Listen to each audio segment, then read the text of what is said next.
oyuncaqdır. Həqiqi dünya axirət dünyası. Ləv kana ya'lamun, əgər bilsəniz, əgər dərk eləyə bilsəniz. Hər kəsi bir cür Allahdır, əgər bu dünyanı tanımasın. Bəzilərin malla, pulla Allahdır.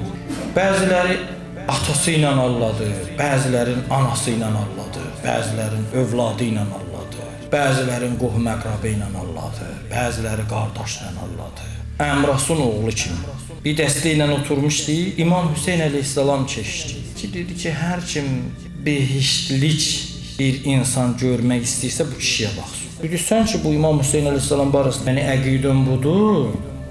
Bəs niyə görə Siffin döyüşündə ona qarşı vuruşdun? Dedi, mənə atam Allah. Mənə üzrüm var. Durdular, gəldilər İmam Hüseyn əleyhissalamın yanına məsələni müzakirə eləməyə. Ağa, bəli, bu belə deyir, mənə atam Allah. İmam Hüseyn əleyhissalam dedi, qərar deyildi ki, ata hər şeyi desin, düz, nadürüst.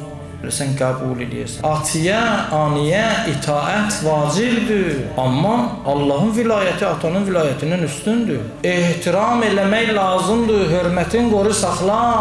Amma küfrə dəvət elədi səni, onda itaət eləmə.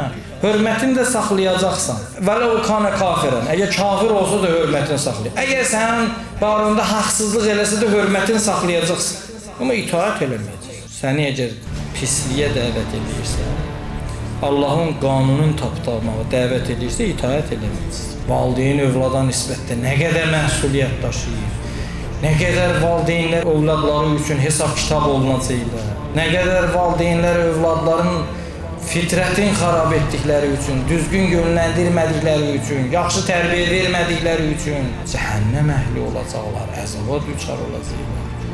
Nə qədər xətir bir vəzifədir. Dünyanı tanımasın, dünya aldadacaq səni. Birin atası ilə aldadacaq, birin anası ilə aldadacaq, birin övladı ilə aldadacaq və axır aqibət də pis olacaq. Mərifəti olmalı.